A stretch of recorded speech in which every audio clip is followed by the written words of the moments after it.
սիրունձի դու ինձ ասա։ Հայաստանի ժողովրդական արտիստ Վերջալույս Միրիջանյանը երգը սովորել էր մորից, Մաքրուհուց։ Սերնդեսերունդ փոխանցված այս երգն ու տատի մոր մասին հետաքրքիր պատմությունները Միրիջանյանի թոռը, ռեժիսոր Տիգրան Իսկուդարյանը սցենարի է վերածել։ 2023 թվականին մասնակցել Հայաստանի ազգային կինոկենտրոնի դրամաշնորհային մրցույթին եւ հաղթել լիամետրաժ անիմացիոն ֆիլմ անվանակարգում։ Մենք ստացանք մի փոքր գրանտ պետությունից, իդեմս կինոկենտրոնի, հիմա կինո արդեն ֆոնդ է ինքը դարձել, կինո հիմնադրամ, եւ մտանք զարգացման փուլ, այսպես է կոչվում, սցենարը զարգացրինք, նոր հավելվածներ մտան, նոր պատմություններ, նոր հետաքրքիր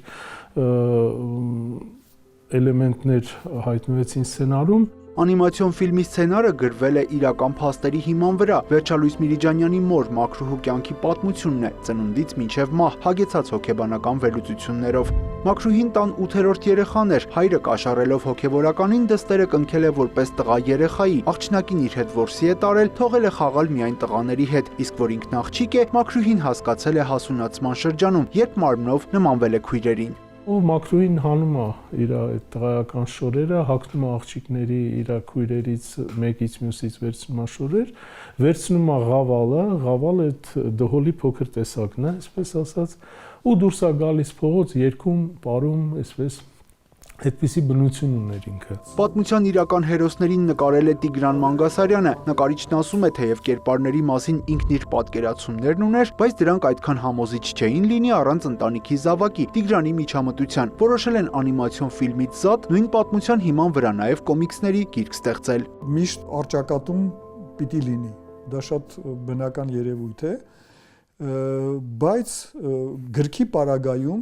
մենք ինչ-որ ընդհանուրի եկանք իհարկե, ընդհանուրի եկանք։ Ուրիշ բան, որ ես մտածում եմ, որ երբ որ արդեն մոտենանք ֆիլմ արտադրությանը, պիտի շատ նյութեր ուսումնասիրենք երկուսով։ Մանգասարյանի էսքիզներով ստեղծված կերպարներն ավելի գունեղ դարձան արհեստական բանականության կիրառմամբ, ժամանակակից գործիքն օգտագործել են հատկապես մասսայական տեսարանների ժամանակ։ Մոտ 1000-ից ավելի նկարներից մենք մի 30-20 ստացանք որակական այն ինչ որ այդ պահին մեզ կարծես թվաց, որ հետաքրքիր են։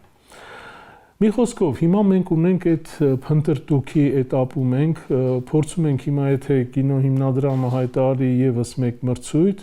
մենք արդեն կդիմենք որպես հավակնորդ արտադրական փուլ մտնող խմբի։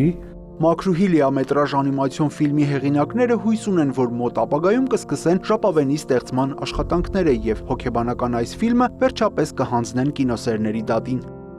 Յուրա Վահանյան, Սեյրան Անտոնյան, լուրեր։